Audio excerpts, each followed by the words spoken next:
মানে বেনু বাজায় তোমাদের ঘরে নিয়ে যায় সন্ধ্যা হলে। কিন্তু আজকে তোমরা যখন আমার সঙ্গ ছাড়া হয়ে গেছো, তোমরা যখন আমার ভুলে গেছো, তোমরা যখন আমাকে ভুলে তৃণভক্ষণে রত হয়েছ, আমিও প্রতিজ্ঞা করলাম, আমি তোমাদের বাড়িখানা প্রতিজ্ঞা করলাম, আমি আজকে কারো নাম করে বেনু বাজাবো না, নাম ধরে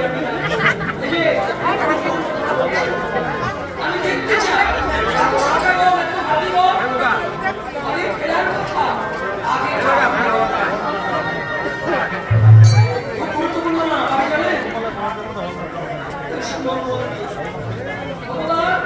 কৃষ্ণ সংকল্প করেছে, সন্ধ্যা হয়ে গেছে, কেউ তৃণভক্ষণ করছে, কেউ খেলা খেলছে, আমিও কারো নাম ধরে বেঁধে যাবো না, কাউকে দেখতে চাই এত দাবিগণ শাখাগণ তার আগে বাড়ি যাওয়ার কথা মনে পড়ে। এই স্থির করে ভগবান কৃষ্ণ পরে জাদুযন্ত্র করে ধরে কদম্ব করে বসে থাকতো চুপ করে। দেখি কার মনে পড়ে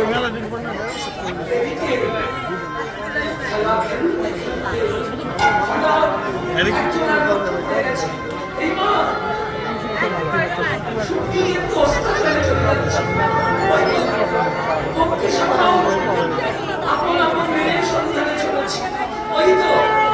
নিশার আমি অন্ধকারে আচল নিয়ে পৃথিবীতে নেমে আসছে। একজনের মনে পড়েছে যে ছুটছে চারিদিকে, দাদা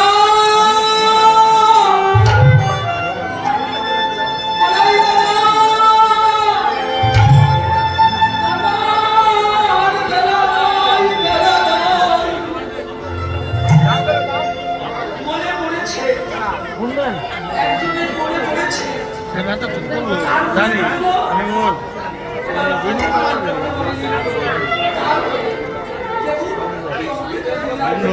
মনে পড়েছে কার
দাদাকে ডাকছে কে? মামা একটু আগেই ভগবান বলেছে আমি দেখবো কার আগে মনে পড়ে ঘরে ফেরার কথা। বলুন তো কার মনে পড়েছে? অবসান হইল বেলা খেলা ছাড়িয়া বিনোদ খেলা শ্রীরাম চলিল রামদাসে।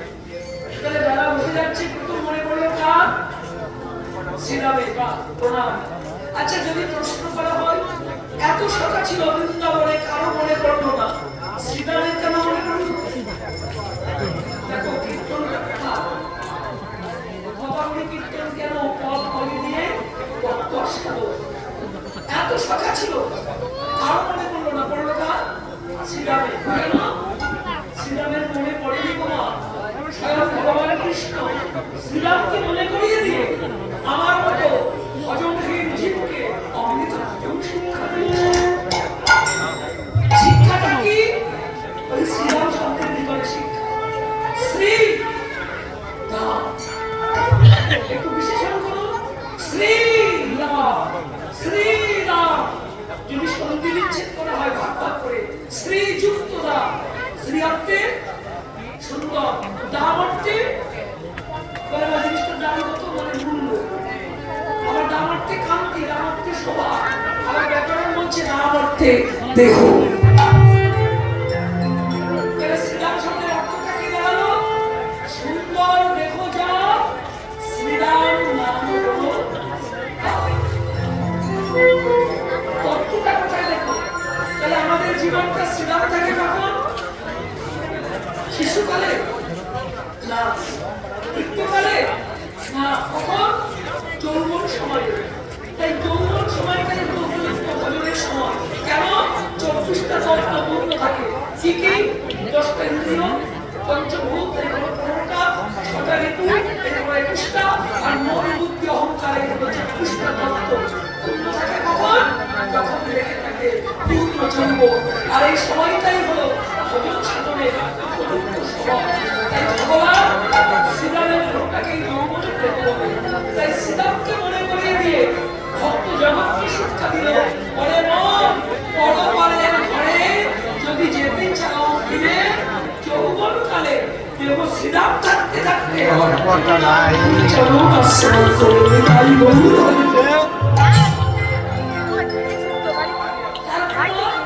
এই পদাবলিতে মিলিয়ে নেয়। যারা বসে যাচ্ছে দেখে যৌবন সময়ে এই উত্তর দিকের বসে যাচ্ছে দেখে শ্রীরাম কার কাছে এসেছে? শ্রীরাময়া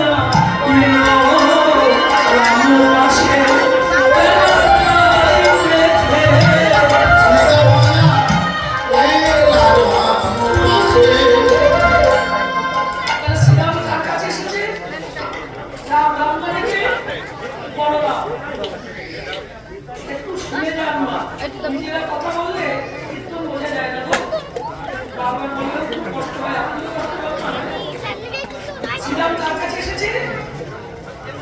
আচ্ছা প্রশ্ন করুন, বড়রামের কাছে কেন বসুন? যত রাখা আছে বৃন্দাবনে সবাই বর্তমানে তো ভাই কামার, যার কাছে গেলে বেরু বাজাবে, ঝেনু ফিরবে, সখা ফিরবে, বাড়ি যাওয়া যাবে তাড়াতাড়ি। কিন্তু কানাইয়ের কাছে না গেলে শ্রীরাম কেন বলাইয়ের কাছে গেল? এটাই হলো গুরুত্ব ভজন। বৃন্দাবনে যত রাখাল আছে সমস্ত রাখালের বয়সে বড়কে বড়রা, আর যে বয়োজ্যেষ্ঠ হয় সে কি হয়? গুরুদত্ত হয়। দাদা মানে তো গুরুজন, বয়োজ্যেষ্ঠ মানে তো গুরুজন, তাহলে গুরুদত্ত বড়রা। শুধু তাই না, বড়রা মানুষ সর্বস্ব দেবে। আর যদি শাস্ত্র বিচার করে দেখা হয় সর্বস্ব দেবের আগে বড়রা হলো মহাবিষ্ণু অবতার। কি ভুল বলছি? এখানে হয়তো একটা শাস্ত্রজ্ঞানী মানুষ আছে। তাই বড়রাম হলো গুরুদত্ত আর শ্রীরাম হলো যৌবনের দেব জীবদত্ত। যৌবন সময়ে শিষ্য গেছে গুরুর কাছে, আর যারা নাই দেখে শ্রীরাম গেছে বড়রামের কাছে। ও দাদা, দেখছো ওই যে ওখানে বসে আছে চশমা চোখে, ও দাদা, ও দাদা, ও দাদা, ও কখন থেকে ডাকছি আর ও দাদা। সত্যি তুমি না দাদা, তোমার কিছু বলে থাকে। আরে শোনো শোনো, এই যে শোনো দাদা হলো ভালো, মনে কিছু নাকি করো, বলে সে কথা কি নাই করো।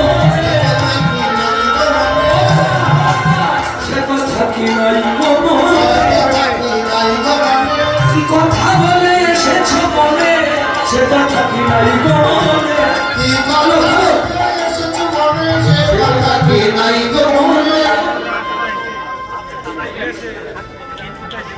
কি কথা বলে এসেছো মনে তোমার সে কথা কি নাই মনে বলে কি কথা সকালবেলা যখন মা যশোদা কানাইকে তোমার হাতে দিয়েছিল বলেছিল বলরাম তুই সবার বড় কানাইকে নিয়ে সন্ধ্যার আগে ঘরে ফিরবি তোমার কি সে কথা মনে নাই এটা হলো ভগবানের লীলা আর আমাদের জীবনে যৌবনে শিষ্য আছে গুরুদেবের কাছে গুরুদেব ও গুরুদেব কে বেটা আগে আমি গুরুদেব কিছু বলতে চাস গুরুদেব আপনি গুরু আমি আপনার শিষ্য যে কথাটা বলতে চাইছি আমার মুখে শোভা পায় না তবু আমাকে বলতে হচ্ছে তুমি আমায় করে দিও ক্ষমা কি বলতে চাস সেটা বল গুরুদেব আপনি তো আমায় আদেশ করেছিলেন কত শিক্ষা বলেছিলেন যে ভজন সাধন করার উপযুক্ত সময় হলো যৌবনকাল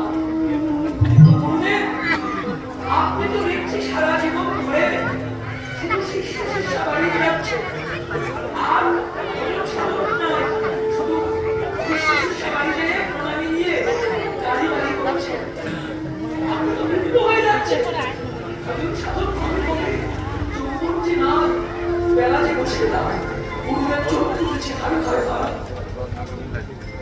আমি তো আমার কথা ভাবি না শুধু শিষ্য শিক্ষা করেছি আর ইনকাম করেছি আমি গুরুগিরি করে লোকে শিক্ষা দিয়েছি নিজে তাড়াতাড়ি করে গুরুদেব শিষ্যকে কাছে ডেকে দিল শিষ্য তুই আমার শিষ্য নয় তুই আমার চৈতন্য দাতা তুই আমার গুরু তোর চরণ তুই আমার মাথায় দে আজ থেকে আমি ভজন করব না বাবা আমি ভজন করতে পারবো না আমি মৃত্যু হয়েছি বসতে পারবো না সঠিক সাধনা আমার দ্বারা হবে না তাই আমার ভজন সাধন যা ছিল আমি উজাড় করে তোকে দিলাম কেন তোর যৌবন আছে তুই আমার শিষ্য তুই ভজন সাধন কর তোর ভজন সাধন হলে আমি তোর গুরু তোর চরণ ধরে যাবো ভব সিন্ধু পার হরি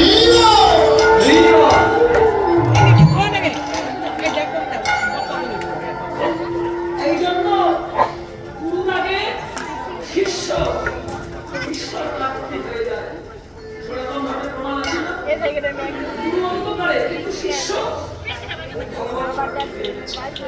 তোমার বহু আছে এটা গেল আমাদের জীবনের কথা এবং হৃদয়ের কথা বলি বড় আমরা চলছে না আরে আমার ভাগ্য হলো ভালো কেন দাদা অনেক ভাগ্যের